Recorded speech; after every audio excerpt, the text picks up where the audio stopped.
नमस्कार। शख्सियत कार्यक्रम में आप सबका हार्दिक स्वागत है, हार्दिक अभिनंदन है।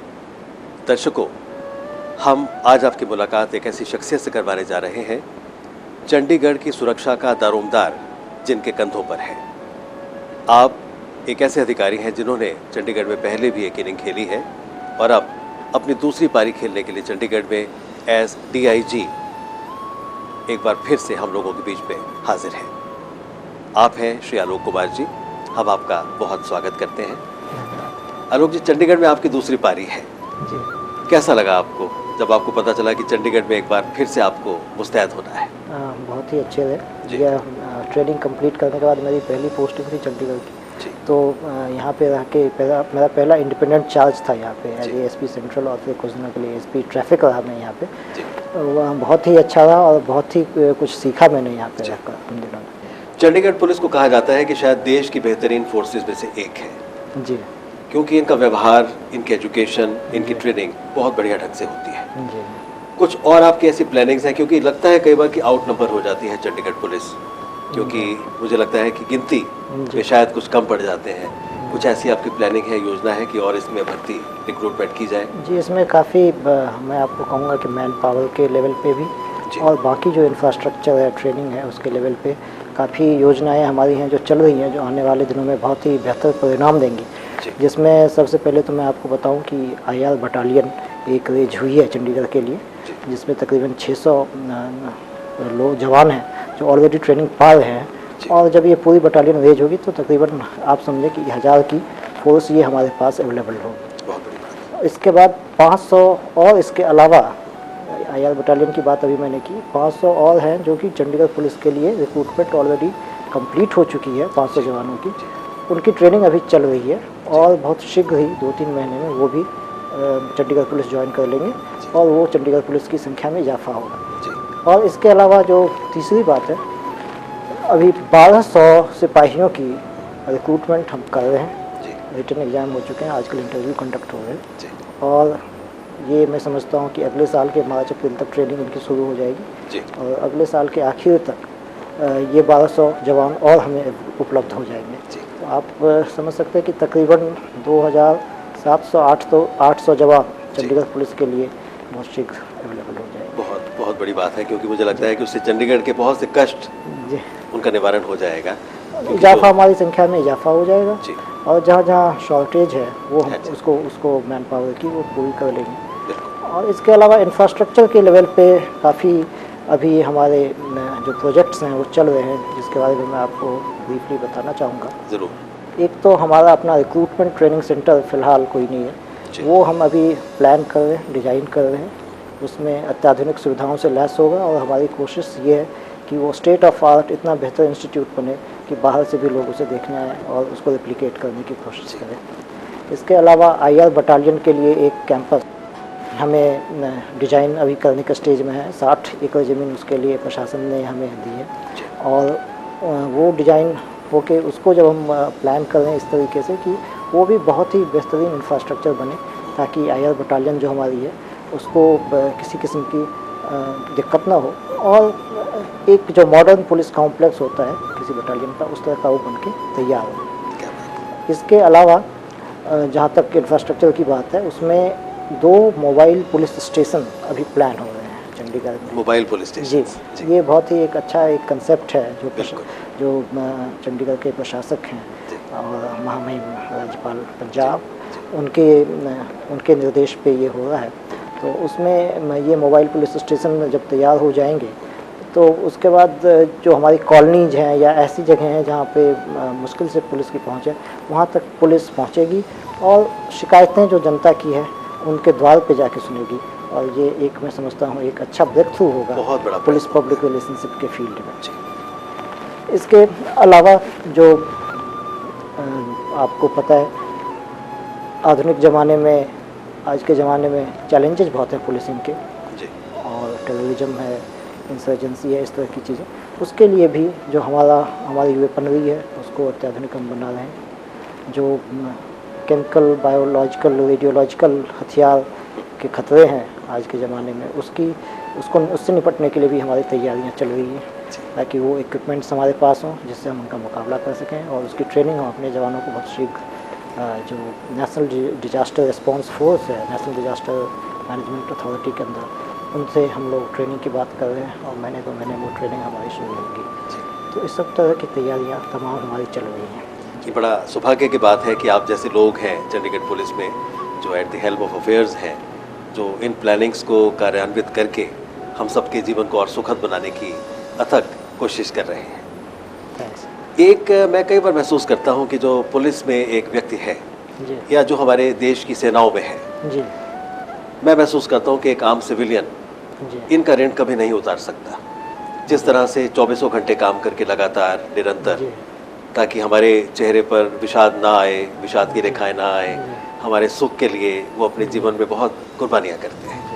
तो ऐसा कुछ प्रयास भी होगा कि जो ओवरबर्डन हमारे सिपाही हैं, जो हमारे पुलिस ऑफिसर्स हैं, जिनको 24 घंटे काम करना पड़ता है, जी उनको कुछ आराम भी दिया जाए ताकि उनके स्वास्थ्य का भी कुछ हम ख्याल रख सकें। जी, आपने बहुत सही कहा है। जी। मैं आमतौर पे ये समझता हूँ कि पुलिस वाले और पुलिस वाले जो हमारे कलीग्स हैं, जी वो इसलिए जागते हैं कि जनता सुख की नींद सो सके, बिल्कुल। और इसलिए हमारा फ़र्ज़ बनता है कि उनके वेलफेयर की तरफ हम ध्यान दें। जी और इसके विषय में मैं आपको ये कहना चाहूँगा कि बहुत सारे कदम चंडीगढ़ पुलिस उठा रही है जो जी। वेलफेयर से संबंध रखते हैं। जी जहाँ तक उनको स्ट्रेस फ्री रखने का, उनके हेल्थ को बेहतर रखने का, तन मन को बेहतर करने की बात है, जी एक तो उनका एनुअल मेडिकल एग्जामिनेशन हम लोग करते हैं। बहुत अच्छा। हमारा जो पुलिस हॉस्पिटल है, जी। एक वहीं पे उनका एनुअल मेडिकल एग्जामिनेशन होता है, और उसमें जो भी किसी भी किस्म की ऐसी चीज़ पाई जाती है कि उनको ट्रीटमेंट देना चाहिए, तो वो ट्रीटमेंट उनको वहाँ पे सजेस्ट किया जाता है और ये देखा जाता है कि वो ट्रीटमेंट ले भी। और इसके अलावा एक आईजी हमारे हैं मिस्टर पीके श्रीवास्तव, जी उनकी प्रेरणा से और उनके निर्देश से एक योग केंद्र की स्थापना पुलिस हॉस्पिटल में क्या भी बात हुई है, है, बहुत बड़ी बात है। और इसमें समय पर कैंप आयोजित किए जाते हैं, जिसमें न केवल पुलिस वाले बल्कि पुलिस की जो फैमिलीज़ हैं जी उनको भी हम प्रोत्साहित करते हैं कि आप जी। भी इस कैंप में आए ताकि जी। आप भी इसका फ़ायदा उठा सकें। तो ये एक बहुत अच्छी चीज़ है। इसके अलावा वेलफेयर के क्षेत्र में एक हमारा कंप्यूटर सेंटर है पुलिस लाइंस में, उसके अंतर्गत जो पुलिस फैमिलीज़ के बच्चे हैं जी उनको कंप्यूटर की ट्रेनिंग हम देते हैं, बहुत अच्छी और ये ट्रेनिंग सर्टिफाइड होती है, और उसमें एक बार जब वो कंप्लीट कर लेते हैं कोर्स को, उसके बाद उनको सर्टिफिकेट भी डिस्ट्रीब्यूट किए जाते हैं।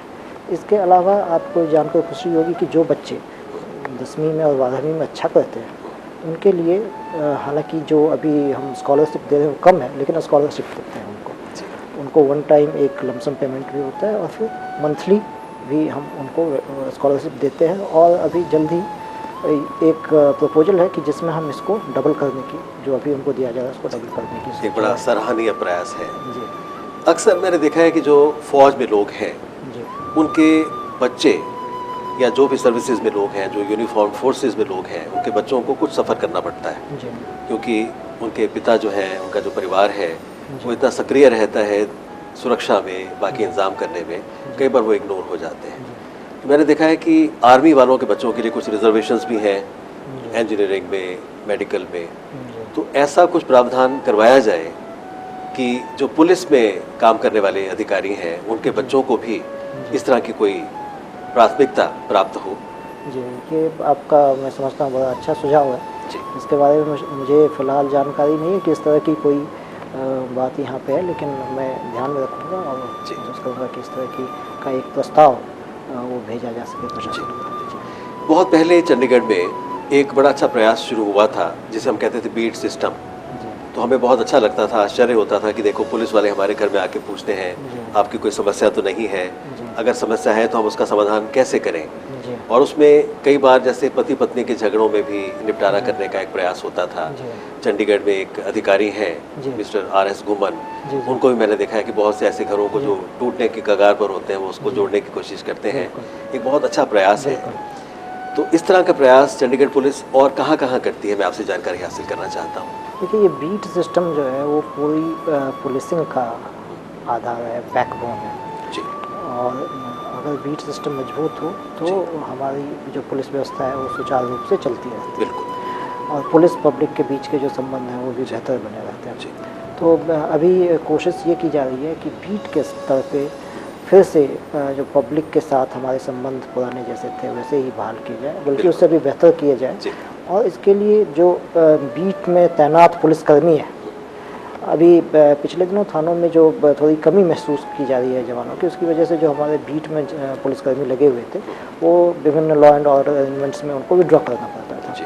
तो हमारी कोशिश ये है कि थानों में ये कमी पूरी कर दी जाए, ताकि जो बीट में लगा हुआ पुलिसकर्मी है उसको किसी भी सूरत में हमें वहाँ से विड्रॉ करने की नौबत ना आए, ताकि वो इलाके में बना रहे। और जो इलाके में उसको पुलिस व्यवस्था से, कानून व्यवस्था से संबंधित उसके कार्य है, जिसमें सबसे पहला जो मैं समझता हूँ वो है आम जनता से तालमेल रखने का, कायम रखने का, कि लोगों से को उसको पता होना चाहिए कि उसके यहाँ कौन से अच्छे लोग हैं, कौन से ऐसे लोग हैं जो कि एंटी सोशल एलिमेंट्स है, ताकि वो उन पर निगाह रख सके। तो ये काम वो कर सके, ये तभी संभव है जब वो लगातार अपने इलाके में गश्त करे, लोगों से मिले जुले। तो ये मैं समझता हूँ अगले 2-3 महीने में आपको ये व्यवस्था फिर से इस मजबूत तरीके से मिलेगी, क्योंकि उसकी गहरी बैठ हो चुकी होती है, लोगों को गहरी समझ बैठ चुका हो होता चुकी होती है। और आपने बिल्कुल सही फरमाया, जब एक हमारा बीट वाला उसको इलाके की अच्छी नॉलेज हो जाती है, लोगों से उसका जब तालमेल अच्छा हो जाता है, तो उसका जो इंटेलिजेंस नेटवर्क है वो इतना मजबूत हो जाता है कि इलाके की हर अच्छी बुरी गतिविधि के बारे में उसको पता चल जाता है। इलाके में जो छोटे मोटे झगड़े हैं तो उसका निपटारा करना उसके लिए बहुत आसान हो जाता है, और उसका गुडविल भी इतना अच्छा होता है कि अपने आप उसको जो जनता से सहयोग अपेक्षित है वो मिल जाता है। जी। एक मेरा बड़ा दिलचस्प सुझाव है। जी। मैं कानून व्यवस्था को बहुत ईमानदारी से, निष्ठा से उसका निर्वाह करता हूँ, और रेड लाइट अगर है, चाहे रात के 12 बजे हैं, सड़क पर कोई भी नहीं है, मैं ज़रूर रुकता हूँ, क्योंकि मुझे लगता है कि मेरा एक कर्तव्य है कि हम अगर डंडे की पुलिसिंग से ही सीधे हो सकते हैं, हम सेल्फ पुलिसिंग से, जो एजुकेटेड लोग हैं, तो self policing is more important. कई बार मैंने देखा है कि कुछ लोग जो गलत करते हैं, उल्लंघन करते हैं कानून का, जिसे ट्रैफिक को हम कहते हैं कि वो उसका उल्लंघन करते हैं, तो उनको हम फाइन करते हैं, उनको हम चालान करते हैं। वो लोग जो बहुत निष्ठा से निर्वाह करते हैं नियमों का, कभी उनको एप्रिसिएशन देने का भी कुछ प्रावधान हो सकता है क्या पुलिसिंग में, कि कभी नोट किया जाए कि आपने बड़ी ईमानदारी से उल्लंघन नहीं किया, अपने कर्तव्य का निर्वाह किया, हम आपकी प्रशंसा करते हैं। तो इस तरह का भी कोई अगर प्रावधान रखा जाए तो मैं समझता हूँ कि शायद कि जैसे हम अपने ऑफिसों में, दफ्तरों में हम अच्छे लोगों को एप्रिसिएशन लेटर्स देते हैं, ऐसी कोई चीज़ हो सकती है क्या? नहीं, ये आपका सुझाव बहुत अच्छा है, और इसको थोड़ा सा इसका तरीका क्या होगा, कैसे हमें ये पता चलेगा कि कौन से लोग हैं जो चाहे किसी भी स्थिति में रात में भी 12 बजे का रेड लाइट भी कोई नहीं है तब भी उसे जंप नहीं करते, तो उसका पता लगाना थोड़ा मुश्किल है। पर मैं आपको ये बात बताऊं कि जो यहाँ जब ट्रैफिक पुलिस अवेयरनेस कैंपेन करती है, इवन रेड लाइट्स पे करती है, जहाँ रेड लाइट्स हैं वहाँ पे लोगों को पैम्पलेट्स देते हैं, या आपने देखा होगा कि हम अनाउंसमेंट करते हैं पब्लिक एड्रेस सिस्टम से, तो जो लोग इसके पीछे रुकते हैं, स्टॉप लाइन के पीछे रुकते हैं, उनको नॉर्मली जाके वो थैंक्स जरूर बोलते हैं कि अच्छा है कि आपने स्टॉप लाइन के पीछे गाड़ी रोकी। तो ये अपने आप में एक ऑन द स्पॉट अप्रिसिएशन है। तो मुझे लगता है शायद आपको कभी किसी ने नहीं कहा, लेकिन ये है, सिस्टम है। आलोक जी, बचपन से क्या आपका ड्रीम रहा कि मैंने IPS कर एक पुलिस अधिकारी बनना है? मैं बचपन से तो नहीं कहूँगा, और IPS का भी बहुत ही ऐसा कोई स्पेसिफिक ये हमारा ड्रीम नहीं था कि IPS में ही आना है जी। पहले मैंने +2 का जो ये है अपना +2 जो मैंने वो साइंस से किया था, साइंस स्ट्रीम से किया था, फिजिक्स, केमिस्ट्री और मैथ्स से। और मैं आपको बताऊं कि बिहार में उन दिनों में ये ट्रेंड था कि अगर बच्चा पढ़ने में थोड़ा भी ठीक है तो वो या तो इंजीनियर बनेगा या डॉक्टर बनेगा, तीसरी चीज़ बहुत कम होती थी उस समय। तो जैसा था कि परिवार में मेरे जो बड़े भाई हैं वो भी इंजीनियर हैं, और फिर ये उम्मीद थी कि मैं भी इंजीनियर बनूं। लेकिन +2 करने के बाद जब इंजीनियरिंग देने का इम्तहान देने का वक्त आया तो फिर मैंने कोई इम्तहान नहीं दिया, और मैंने कहा कि मैं हिस्ट्री पढ़ना चाहता हूँ और ग्रेजुएशन मैं हिस्ट्री में करूँगा। तो उस समय घर में बड़ी जद्दोजहद भी हुई, लेकिन फिर अल्टीमेटली जो मेरी अपनी इच्छा थी वो प्रिवेल कर गई, और फिर मैंने पटना कॉलेज से ग्रेजुएशन किया, पटना यूनिवर्सिटी से। और जब मैं वहाँ ग्रेजुएशन कर रहा था तब मैंने लोगों को देखा कि वो तो सिविल सर्विसेज की तैयारी कर रहे हैं। तब पहली बार मेरे दिल में ये ख्याल आया कि मैं भी सिविल सर्विसेज की तैयारी आपको करूँ। प्रेरणा मिली। जी, वहाँ से ये बात पहली दफ़े जहन में आई और फिर उसके बाद ये बात आगे बढ़ती चली। अक्सर मैंने देखा है कि बच्चों में जी इंटरेस्ट होता है उन सब्जेक्ट्स के लिए जो प्रैक्टिकल सब्जेक्ट्स हैं, जी इतिहास से घबराते हैं। जी। तो आपकी रुचि इतिहास में कैसे जागृत हुई? कोई विशेष कारण था इसका? बचपन में घर में पढ़ने लिखने का माहौल था। मेरे पिता शिक्षक थे, जी तो अलग अलग किस्म की किताबें, साहित्यिक किताबें भी और जी। इतिहास की भी किताबें, कुछ पौराणिक किताबें। तो इसकी वजह से कुछ रुझान था कि समाज को समझा जाए, पढ़ा जाए, तो इसलिए ये ह्यूमैनिटीज़ की तरफ रुझान पैदा हुआ। और आईपीएस में जब आप सिलेक्ट हुए जी तो आपको लगा कि मेरा एक स्वप्न साकार हुआ है? निश्चित तौर पे, क्योंकि मेरा लक्ष्य ये था कि सिविल सर्विस एग्ज़ाम को किया जाए, इसमें जी। क्लियर हो जाए। तो जब मेरा सिलेक्शन हो गया तो बड़ी खुशी हुई कि एक लक्ष्य मिला है, अंतिम लक्ष्य तो नहीं पर वो शुरुआत थी। जी। और एक संकल्प होगा मन में कि मैंने इसी के माध्यम से आम जनता की मदद करनी है, उनके कष्टों का निवारण करना है, क्योंकि जब अपने हाथ में शक्ति हो जी तो हम उस शक्ति का लोगों की मदद के लिए इस्तेमाल करें, जी बहुत मन को शांति जी, और सुकून बिल्कुल मिलता है। बिल्कुल। शक्ति तभी सार्थक जी। है जब उससे किसी का भला हो सके। जी। जी। आपका जो परिवार है वो आपने बताया कि बिहार जी। में आप रहते रहे, जी तो माता पिता की प्रेरणा हमेशा रही कि जी आप अपने मर्जी से कुछ कर सकते हैं, या एक दबाव था कि आपने इंजीनियर या डॉक्टर ही बनना है? जैसे आपने बताया कि उन दिनों में डॉक्टरी और इंजीनियरिंग पे ही ज़्यादा जोर होता था। जी। उस समय यही था कि इंजीनियरिंग जो है एक प्रोफेशनल लाइन है। अगर आप इंजीनियरिंग करते हैं या डॉक्टरी करते हैं तो एक जी। आपकी लाइवलीहुड की सिक्योरिटी बढ़ जाती है। और अगर आप ऐसी चीज़ के लिए जाते हैं जैसे सिविल सर्विसेज है, इसमें होना ना होना कोई पक्की बात नहीं है, कोई गारंटी नहीं जी। है, तो वो उसमें एक भविष्य की असुरक्षा रहती है। तो यही बात था। लेकिन एक बार जब मैंने अपनी इच्छा जाहिर की तो उसमें फिर ज़्यादा मुश्किल थी। सबका सहयोग मिला जी, आपको? सबका सहयोग और बहुत ज़्यादा जी। सहयोग मिला। उनके सहयोग के बिना तो संभव नहीं। जी। हम थोड़ी सी कुछ बातें आपके परिवार के बारे में जी। जानना चाहेंगे। जी आपकी शरीक हयात, आपकी धर्मपत्नी क्या करती है? जी, वो दिल्ली में जी एक हॉस्पिटल चेन है अडीवा के नाम से, जी और वहीं पे वो क्रिएटिव यूनिट की हेड है। बेसिकली उन्होंने उनकी जो शिक्षा दीक्षा है, उन्होंने लेडी श्री राम कॉलेज से ग्रेजुएशन किया और फिर पेंटिंग करती हैं, बहुत दिनों से पेंटिंग करती रही हैं। और अभी अडीवा हॉस्पिटल में फ़िलहाल उनकी जो क्रिएटिव यूनिट है उसकी हेड है। और आपके बच्चे? बेटा मेरा है अमृतांशु, वो क्लास 6 में अभी है फिलहाल, और बेटी है वो क्लास 1 में, दिव्यांशी नाम है उसका, क्लास। कहते हैं कि होनहार बिरबान के हो चीखने पात, तो आपको लगता है कि उनका रुझान किस तरफ होने वाला है? अब आगे क्या करेंगे ये तो मैं नहीं जानता, लेकिन अगर अच्छे इंसान बन जाए और अच्छी समझदारी उनमें पैदा हो जाए, बहुत बड़ी उससे बात आपने बेहतर कुछ नहीं। जी। आलोक जी, आपकी क्वालिफिकेशन के बारे में हम कुछ जानकारी हासिल करना चाहेंगे।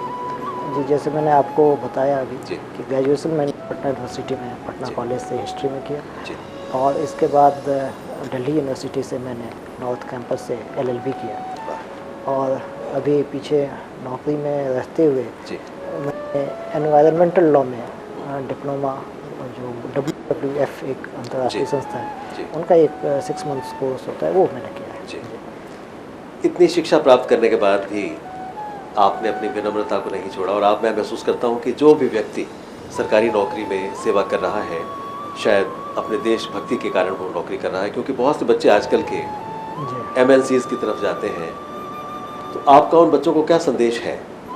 जी, पहले तो मैं आपको कहूँगा, जैसे आपने कहा कि विद्या ददाति विनयम, जी बड़ी सूक्ष्म बात कही गई है, जी। और वो तो विद्या सार्थक है जब आपको ये विनय दे। जी जहाँ तक आपने ये कहा कि MNC की तरफ लोग जा रहे हैं, MNC में ज़रूर जाएं, वहाँ पे भी करियर है, अच्छा है, लेकिन यही है कि अपनी को ना भूलें, जी अपनी संस्कृति को ना भूलें, क्योंकि हम जो कुछ भी बनते हैं वो आप ये कहें अपनी जड़ों की वजह से बनते हैं। जब मैं कभी याद करता हूँ, जैसे पटना कॉलेज के अपने दिन, जब गंगा किनारे हम लोग शाम को बैठा करते थे, तो वो सारी चीज़ें ऐसी हैं, जब हम कहीं भी चले जाए तो वो हमारे व्यक्तित्व का हिस्सा होती है, जी। हमारी संस्कृति हमारे व्यक्तित्व का हिस्सा है, जी। और हम उसको न भूलें। अक्सर हम कहा करते हैं कि अपनी मट्टी पे चलने का सलीका सीखो, संगे मरमर पे चलोगे तो फिसल जाओगे। तो जो एक कल्चर बन रहा है हमारी आने वाली पीढ़ी का, कई बार उसको देख के हमें डर लगता है, हम भयभीत होते हैं, क्योंकि नाइट कल्चर जी ये शायद हमारी संस्कृति का हिस्सा नहीं है। हम ठीक है एमएनसीज को ज्वाइन करें और उसमें काम करें, अपने देश की सेवा करते रहें, लेकिन अपनी जो मिट्टी है, हमारी जो जड़ें उसमें गहराई से लगी हुई हैं संस्कृति की, उसको हम ना भूलें, क्योंकि ये नाइट कल्चर हमारे संस्कृति का परिचायक तो नहीं है। आप क्या कहना चाहेंगे इस बारे में?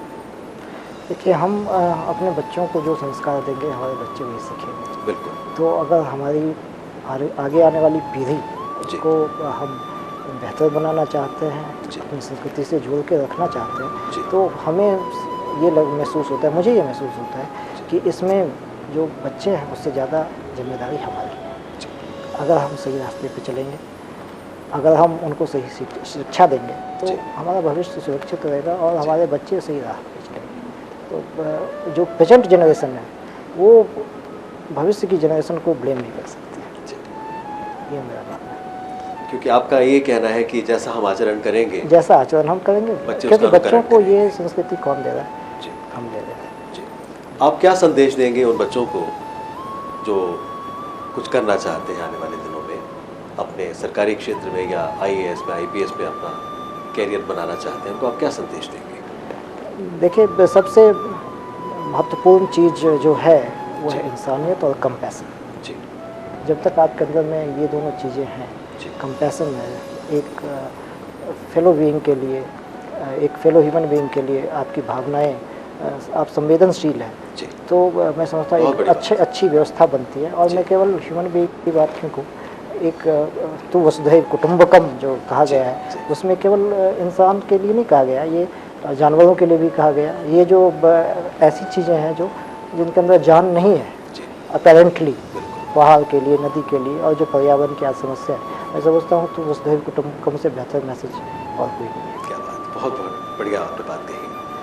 कुछ आप में ऐसी हॉबीज़ भी हैं, जैसे कई बार हम बैठे होते हैं, हम अपने एक रूटीन से ऊब जाते हैं, तो संगीत सुनना या कोई और तरह की आपकी हॉबी है, हम उसके बारे में जानकारी हासिल करना चाहेंगे। एक तो पढ़ना अच्छा लगता है, कोई अगर अच्छी किताब हो, चाहे किसी भी विषय से संबंधित हो, और दूसरे संगीत में मैं समझता हूँ ऐसी ताकत है जो शायद किसी और विधा में नहीं है। मैं समझता हूँ एक ऐसी चीज़ जो इंसान ने खोज की है, मैं ये तो नहीं कहूँगा आविष्कार किया है, क्योंकि संगीत तो ईश्वर का की, मैं कह सकता हूँ ईश्वर की संतान है संगीत। इंसान ने केवल खोज की, उस जो ईश्वर की औलाद है उसकी खोज इंसान ने की। और संगीत से ज़्यादा ताकत भी किसी और चीज़ में नहीं है जो सुकून देने की, जहाँ तक हम बात करें तो संगीत सुनना बहुत अच्छा लगता है। खासकर जो अपना हिंदुस्तानी शास्त्रीय संगीत है, सूफी संगीत है, और जो ओल्ड हिंदी क्लासिक्स जिसको आप कह सकते हैं, भजन है, ये सारी जो संगीत की विधाएँ हैं बहुत सुकून देती हैं। कोई ऐसी कविता हो जो आपको बहुत पसंद हो, जिसे आप हमारे दर्शकों को सुनाना चाहते हैं? मैं एक कविता आपको अभी सुनाता हूँ, और वो मुझे अभी फ़िलहाल ध्यान तो नहीं है कि किसकी है, लेकिन मुझे बहुत ही अच्छी लगती है। और उसमें क्रांति का भाव है, लेकिन शांति के साथ। शांति के साथ। जी। पीर पर्वत सी हुई है, अब पिघलनी चाहिए, इस हिमालय से फिर कोई गंगा निकलनी चाहिए। क्या बात है। सिर्फ हंगामा खड़ा करना मेरा मकसद नहीं, मेरी कोशिश है कि सूरत बदलनी चाहिए। ये मेरे सीने में नहीं, मेरे सीने में नहीं, तेरे सीने में सही, हो कहीं भी आग लेकिन आग जलनी चाहिए। पीर पर्वत सी हुई है, अब पिघलनी चाहिए। अब पिघलनी चाहिए। बहुत अच्छा, यानी एक क्रांति भी है और शांति भी है। जी, मैंने कहा क्रांति शांति के साथ। जी। परिवर्तन संसार का नियम है, लेकिन परिवर्तन अगर सुख शांति के साथ हो तो और बेहतर और सुखद होती है। बिल्कुल। लोगों की अक्सर पुलिस से बहुत सी अपेक्षाएं होती हैं कि पुलिस को ऐसा करना चाहिए, वैसा करना चाहिए, कानून व्यवस्था में ढिलाई क्यों है, लेकिन मैं महसूस करता हूं कि एक रेसिप्रोकल काम है। अगर जनता की अपेक्षाएं हैं पुलिस से, तो पुलिस की भी अपेक्षाएं होंगी जनता से। जी। तो आपकी क्या अपेक्षाएं हैं जनता से? आपने बिल्कुल सही फरमाया है, क्योंकि ये पुलिस कोई वैक्यूम में काम नहीं करती, शून्य में हम काम नहीं करते, हम समाज के लिए काम करते हैं और समाज के अंदर रहकर काम करते हैं। और जो भी कानून व्यवस्था बनाए रखने की जब हम बात करते हैं, एक सेफ सिटी की बात करते हैं, तो जनता के साथ मिलकर जनता के लिए इस शहर को सुरक्षित करने की बात है। तो इसमें कई सारी ऐसी चीज़ें हैं जहां जनता को भी आगे बढ़कर अपनी जिम्मेदारी समझनी चाहिए। हम निश्चित तौर पे हमारी कोशिश ये रहती है कि बेहतर से बेहतर पुलिसिंग शहर को दी जा सके। जी। लेकिन जहाँ पर जैसे सर्वेंट वेरिफिकेशन है, टेनेंट वेरिफिकेशन है, इंफॉर्मेशन शेयर करना इलाके के बारे में, ऐसी कई सारी चीज़ें हैं, ट्रैफिक रूल्स फॉलो करने हैं, जहाँ पे जनता को खुद अपनी जिम्मेदारी समझनी चाहिए और हमारे साथ मिलकर एक बेहतर माहौल बनाने की कोशिश रखनी चाहिए। बहुत आपने अच्छी बात की, जी एक अच्छा संदेश दिया जी कि हम सेल्फ पुलिसिंग क्यों ना करें। जी हम सब एजुकेटेड लोग हैं, जी अपने कर्तव्य का निर्वाह हम सही ढंग से करें। जी। हम ये देखें कि पुलिस वाला नहीं खड़ा जी। तो हम ट्रैफिक वायलेशन कर सकते हैं। जी। शायद जी। ये बात हमको हजम नहीं होती। जी। और इस इंटरव्यू के बाद शायद बहुत से लोगों को एक प्रेरणा मिलेगी, एक संदेश मिलेगा कि किस तरह से हम मिलजुल कर काम कर सकते हैं। और हम कह सकते हैं कि मुमकिन है सफ़र हो आसान, अब साथ भी चल कर देखें। कुछ तुम भी बदल कर देखो, कुछ हम भी बदल कर देखें। जी जी। आपसे आज बात करके हमें बहुत अच्छा लगा। आपने अपना बहुमूल्य समय हमें दिया, उसके लिए हम आपके बहुत बहुत आभारी हैं। बहुत बहुत धन्यवाद।